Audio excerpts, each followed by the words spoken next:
Hola a todos, buenas tardes, bienvenidos una tarde más al canal, una pluviosa tarde más al canal. Parece que ya está aquí el otoño con toda su intensidad y que es poco probable que volvamos a tener algún día de calor. Quizá, quizá sí dentro de unos días para la lluvia y se cuelan ahí unos días, pero bueno, el verano ya es cosa del pasado. En fin, hoy finalmente voy a entrar en el tema de el título del vídeo, que es tener razón o ser feliz. Lo he estado preparando durante unos vídeos porque era necesario que planteáramos unas cuestiones previas antes de llegar a esta otra cuestión, y ya ha llegado el momento.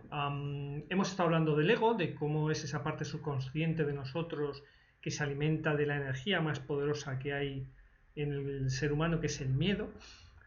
Entonces el ego a pesar de ser subconsciente, tiene un poder enorme y condiciona en gran medida nuestras vidas y nos hace hacer, pensar y decir cosas francamente tóxicas y de las que luego nos arrepentimos o decimos ¿qué me pasó? O cuando estás en la cárcel, cuando a consecuencia de una decisión que has tomado llevado por el ego dices no era yo, no sé lo que me pasó, no era yo mismo. Cuando hacemos o decimos esas cosas de las que luego no sabemos explicar cómo llegamos a esa situación, y la explicación que está por ahí detrás es el ego. Cómo el ego es tan potente que puede provocarnos ansiedad crónica, de hecho, y graves trastornos cuando no tiene unos parámetros reales, o sea, cuando hay una realidad que encaje con lo que nosotros imaginamos. Cuando nosotros imaginamos una serie de peligros, porque el miedo está ahí, peligro, peligro, peligro, muerte, muerte, muerte, muerte, muerte, muerte, y la realidad no se corresponde con eso, no sabemos qué hacer con esa energía y podemos acabar desarrollando ansiedad y trastornos mentales.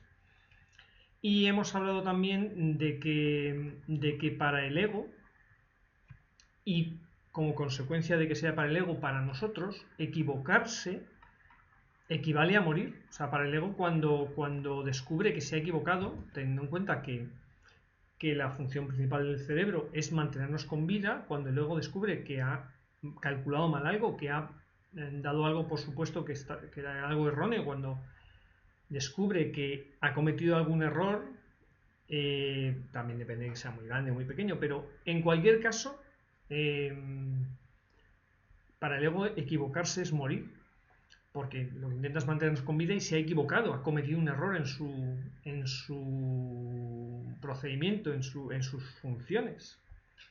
Y lo que ocurre es que cuando nosotros tomamos conciencia de algún asunto o adquirimos alguna creencia o empezamos cuando crecemos, suele ser en la infancia, en la juventud, cuando crecemos creyendo algo, eso se incorpora a nuestra personalidad, pasa a formar parte de nuestra personalidad.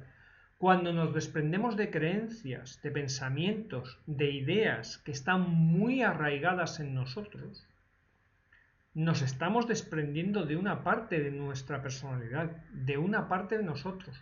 Sentimos ese pensamiento o esa idea como una parte de nosotros.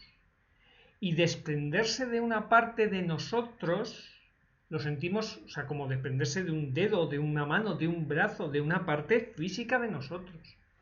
Es decir, nuestra personalidad, nuestro ego, sufre muchísimo cuando tiene que cambiar de opinión.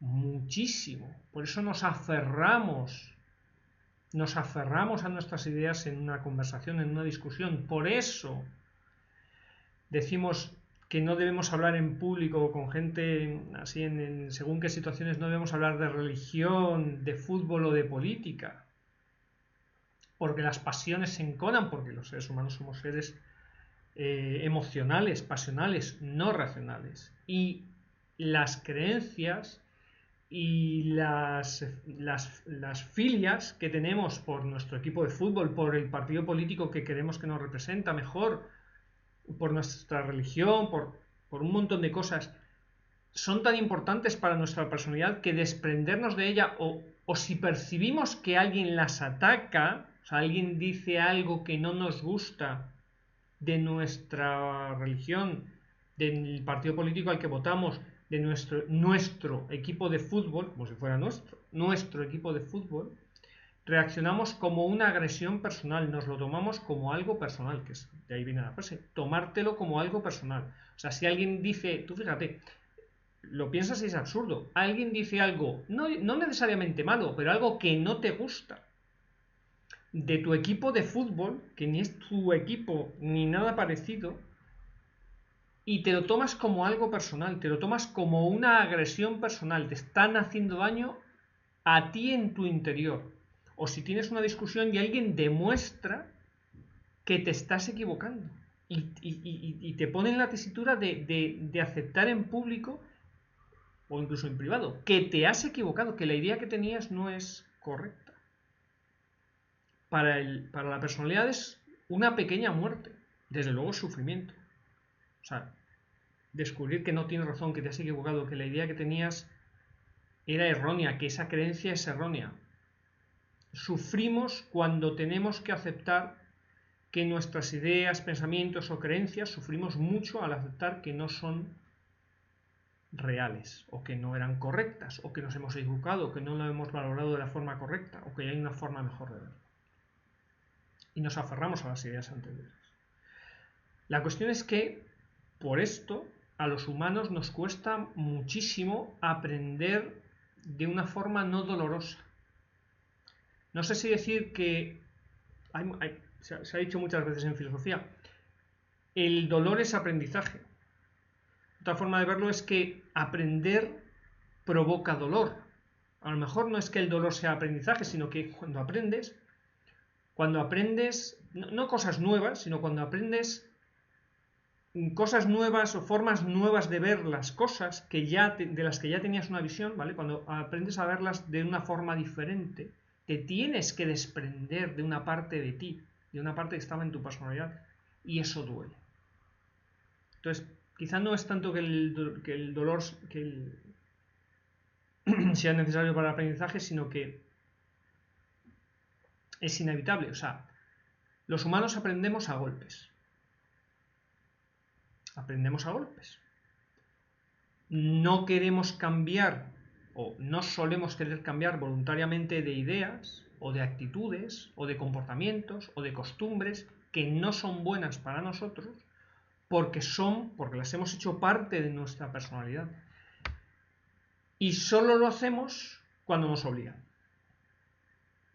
Cuando el dolor de darnos cuenta, cuando el dolor nos hace darnos cuenta de que aquella costumbre, forma de hacer las cosas, pensamiento, creencia, una amistad, una supuesta amistad, cuando algo nos hace suficiente daño, decimos, vale, ya, es suficiente, ya he aprendido, no más de esto, no quiero seguir por aquí, esto no quiero que se repita, ya he sufrido suficiente. Que no siempre es cierto, pero ese sufrimiento, o sea, con la impresión de ese sufrimiento, el recuerdo de ese sufrimiento, nos impulsa a evitar el comportamiento, la idea, la actitud, la costumbre que nos hace daño. Aprendemos a golpes. Por eso la ley humana castiga. La ley humana castiga para que aprendas a no... bueno, puede ser para proteger a la sociedad, pero en parte para que te acuerdes de no repetir lo que te llevó a ese castigo. Para que te acuerdes bien de no repetir lo que te llevó a ese castigo. Es así. Yo alguna vez le he dicho, con toda intensidad, a alguno de mis hijos, como hagas tal cosa, que te he dicho yo que no hagas, como hagas tal cosa, y te hagas daño, después yo te voy a hacer más daño para asegurarme de que te acuerdas de que no tienes que hacerlo. Tú te vas a hacer daño, pero yo te voy a hacer más. Y funciona. Funciona. Afortunadamente no he tenido nunca que llegar a hacer ese daño prometido. El vídeo se está alargando mucho y me tengo que volver una segunda parte. Porque básicamente para crecer como personas necesitamos desprendernos de esas partes de nosotros que nos impiden el crecimiento, que aprendemos en la infancia y en la juventud y luego descubrimos que no son correctas. Para ser felices tenemos que aprender y para eso tenemos que aceptar las cosas que hacemos mal o que hemos aprendido erróneamente. Así que aprender o ser feliz, esta es la parte 1, así que tendrá que haber una parte 2, me imagino, que ya se alarga el vídeo.